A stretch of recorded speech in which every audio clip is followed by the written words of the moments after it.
Well, welcome to a new episode, Kalbarri. So this video is just on Kalbarri. We're here for about 10 days, which is awesome to have a good break with some good friends. So currently just exploring the mud flats down Murchison River, giving the Y62 a bit of a little forby. Don't need to really let down. Seen some goats, a couple of kangaroos so far, searching for some crabs. Found some holes, but I'll have to bring like a my awning pole next time we come down for a bit of a look. My mate's actually let me borrow his HEMA map, Kim, so thanks mate, it's pretty cool. It's yeah, it's pretty handy to have all the 4 drive tracks on. I'll film a little bit in a minute. Alright, enjoy the episode.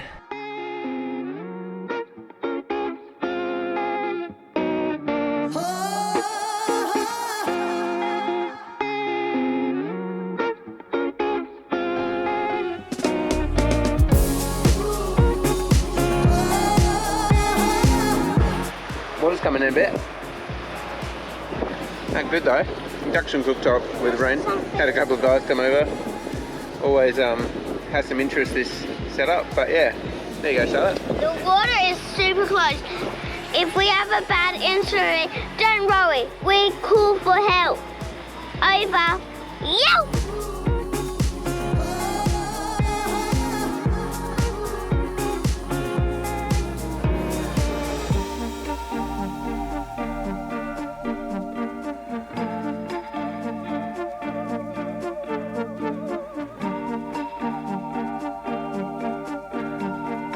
Look what we caught. What do you call it? Yeah. Jake's dad, Uncle Maxie.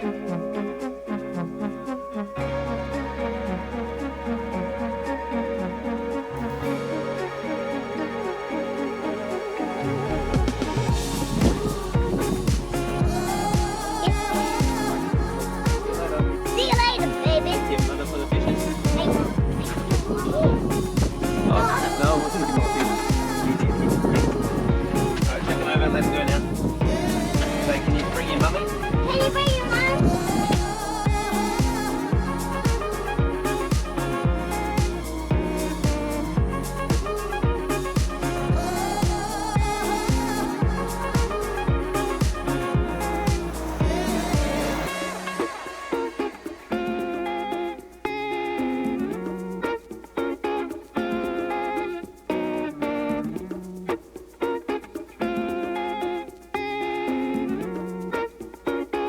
Look, we found some crab.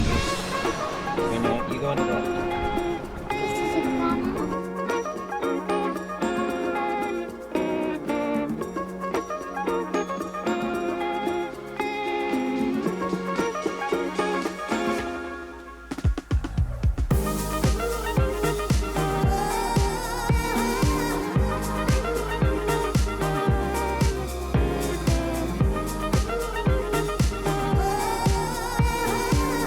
Alright, Charlotte, what do we just do? We went for a snorkel and I found a starfish and it was red. Right, how'd you go? What do you reckon, mate? Noah's pooped, I reckon. We just went to Blue Holes. Jessy wanted to check it out. And yeah, no, it's an awesome spot. Great for snorkeling. Charlotte snorkeled today with out of floaty, so good stuff, Charlotte. Very proud of you. New Year's Eve tonight. You!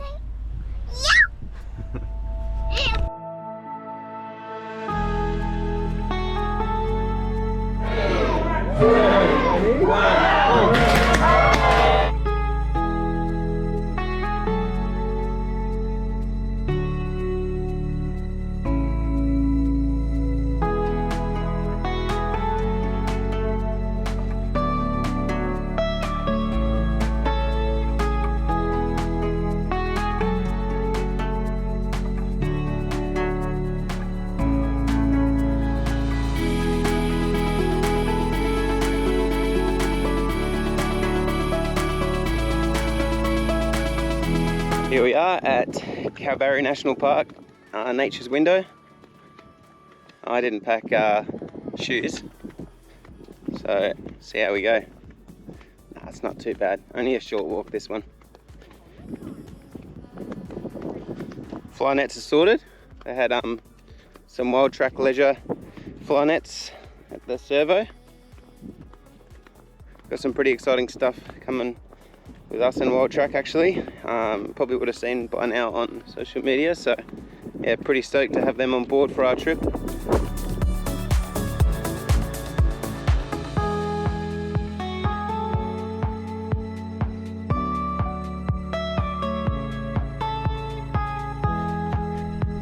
Successful, no tears yet.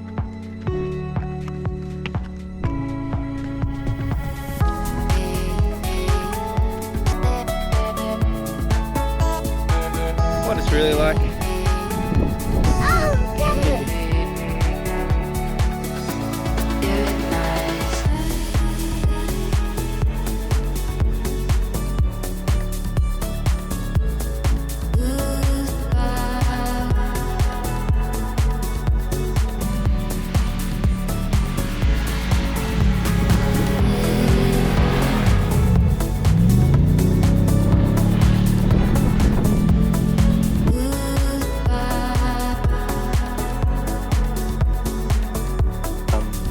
Couple of steaks from the local butchers.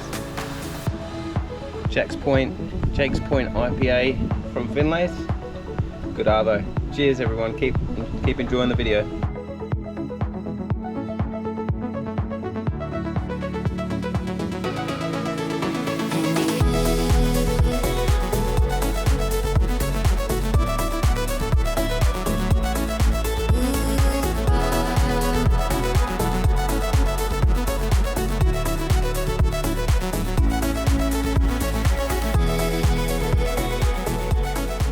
Well, that's a bloody wrap. This is last day at Kalbarri now. We've had about 10 or so days and we absolutely bloody love it here. And just finished dinner at Finlay's. We always try and do like a dinner out on the last day. Obviously won't be able to do that when we're full-time traveling, but you know, at the moment we do like to pack up the whole van and all that kind of stuff. So pretty much everything's packed away. So in the morning all we've got to do is hook up and go. Alright, just stay tuned. I'm going to enjoy this sunset with Jessy, Charlotte and Noah. Have a beer, Jessy have a drink. Wind up a great trip with some awesome friends. It's been great to spend so much time with them. It's been a while. I'm going to do this year a little bit different. I'm going to just give you like a 10-minute review, give you the hot tips. And yeah, so stay tuned in about in a couple of minutes. Or the next bit after this sunset, I'll sit down, tell you our top things that we enjoyed in Kalbarri, Western Australia. Alright, enjoy this sunset. I'll chuck it in time warp and sit down and have a beer, and I'll put some nice music on.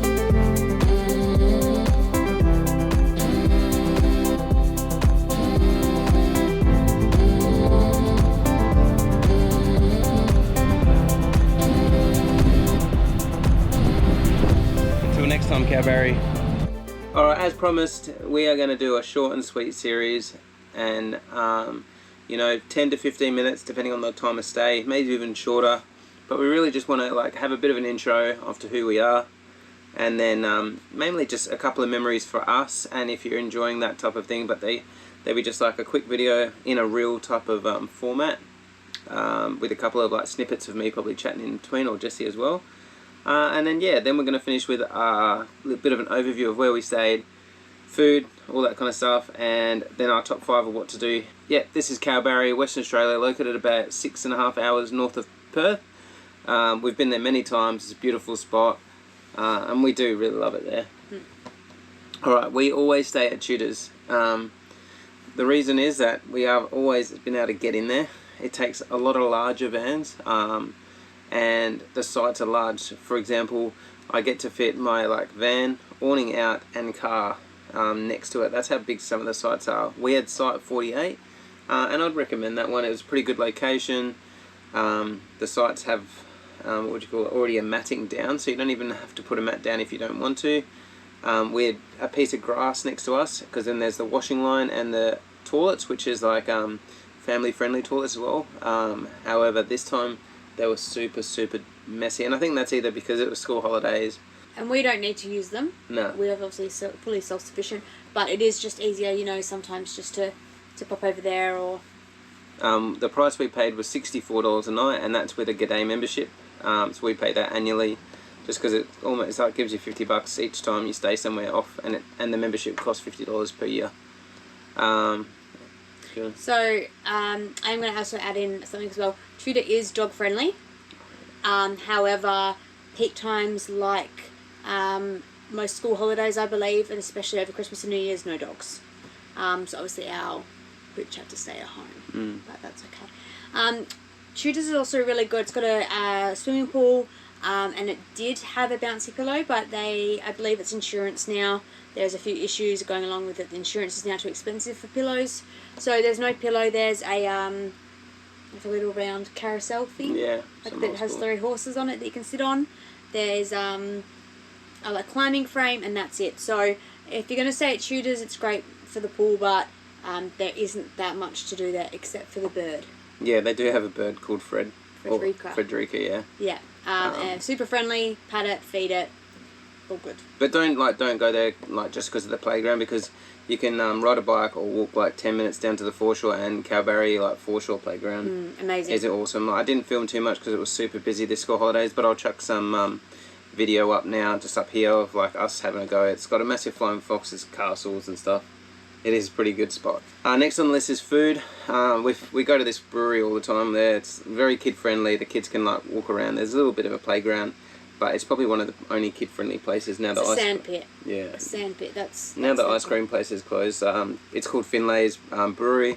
Yeah, great spot, and dog friendly again. It is dog friendly there. Yeah. Yeah. And then and we went there for New Year's Eve, so they did a 9 o'clock countdown, and the kids were loving it there. So good, we won the raffle and went back. Crazy. I can't believe we'll never win anything. People reckon it's rigged though. Alright, here's our top 5. Boom! Start from number 5. Okay, number 5. We did this a few times. It was beautiful. There's got a massive oval there. All the kangaroos were out. We just rode our bikes at sunset down to the foreshore where the boats and that come through. Watch people fishing and all that kind of stuff. It's 400 kangaroos on the footy oval. Yeah. So I had to ride through them, and then yeah. Noah's obviously a bit too small to ride by himself, but he's currently on my shotgun seat, so you would have seen that in the film. It's a pretty cool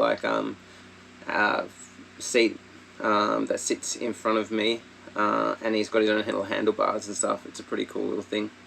The next, we always do it a couple of times, and it was called the pelican feeding. You go down there 8:45, and you might have a chance to feed some pelicans, which Charlotte and Noah did this time. And yeah, it's pretty cool. A bit of history about the pelicans, but they've been doing it for 40 And they just ask for a donation. Yeah. All their donations then go towards charities and stuff like that. Number 3 is Nature's Window and the Skywalk. You would have seen on a post earlier that we have done this almost nearly every consecutive year. It's also one of our favourite walks. It is really easy, but obviously not wheelchair accessible for the actual Nature's Window. It's a 500-metre return trip. It is rocky at the end, and you do need to go early. It gets, I think, 10 to 15 degrees hotter than what it is in the actual temperature, because it's down in the gorge, and you do need fly nets. Yeah. And then it's just another short drive to the Skywalk. That's obviously all wheelchair accessible, and that's really cool. That looks over the gorges, and they've actually got a cafe there now, which is really cool to sit down and have a drink and something to eat. Yeah, and the actual Skywalk, if it's a fun fact, it's actually larger than the one in the Grand Canyon as well. It goes out further. But yeah, there's also there is some other trails and stuff. But for example, this time of year they close at 7:30 a.m. So all those longer trails, 5k loops and stuff like that, all the loop trails, they actually close at 7:30 a.m. So if you're this time of year, we actually lucked out with weather. It didn't get too hot into the 40 or to the high 30s until we were about to leave. So the second one on our list is the Tinny Highlight. Absolutely had a great day or morning with the kids, with me, Maxie, and the 3 kids. For 2 hour high, it was $120, which is a bit steep, I suppose, but it was awesome. We went up the river a little bit. Maxie caught the 3 fish, a couple of little grunters, I call them, and a brim, but it was a bit too small. But yeah, just to put them in the bucket for a minute and let the kids have a look, and then it was great. It was a great time. Number 1. So this is really dependent on winds, but we were able to go there probably a couple of mornings in a row. We even went there at sunset sometimes. It's just a beautiful spot. Can be busy if the winds are right and all that kind of stuff, but we were always able to get a car spot. And that is called the Blue Holes. So it's basically, it reminded me of a bit like Denmark, some of the beaches down there, but it's like all green. Alright, we're back. I don't know even how that happened. Maybe I was like wobbling the table too much, so hopefully that's not too bad. Yeah, it was called Blue Holes. It's basically a beach about 5 k's out of Kalbarri, back south. And you can pretty much park your car, reverse or whatever, right there and walk maybe 15 meters and you're on the beach. So we just took our cabana. Cool cabana, and just set up for the morning. And yeah, this is where Charlotte first took her life jacket off and started like snorkeling without that. It's like nice and sheltered. It is a little sanctuary zone there as well. There's heaps of fish to see. And enough for Noah to go in like the little pools and like get the little hermit crabs and stuff. And yeah, it was pretty protected from the wave break as well. Yeah, no, because they've got like a further reef and then you can come through. So no, definitely a cool beach. So if you are going to Kalbarri, definitely check out Blue Holes for a snorkel. I've never actually gone to Blue Holes every other time we've been there. So yeah, it's Jessy a pretty saw cool it. find. Yeah, Jessy saw it on her like, because you like if you get it on low tide, there are like rock pools where you could send a drone up, but the drone is currently broken. So I've got to either fix that or buy a new one. But yeah, that's our Kalbarri top 5. There you go. So I hope you enjoyed this episode. If you like this type of format, I suppose I'm going to try and continue this type of thing for every like location we go to. So yeah, don't know what the next one might be. Maybe there's some pretty exciting stuff coming up. So all right. Well, and hope you enjoyed the episode, and we'll see you next time. If you see us on the road, make sure you say g'day, and thanks for watching. Cheers. Bye. Hey guys, just a quick one. I just want to do a massive thank you to everyone who's supporting our channel across all the platforms at the moment, but also I'd like to thank Grab Me Gear, Wild Track Leisure Australia, and Raise Products for supporting the channel as well. We'll see you out there, legends. Cheers.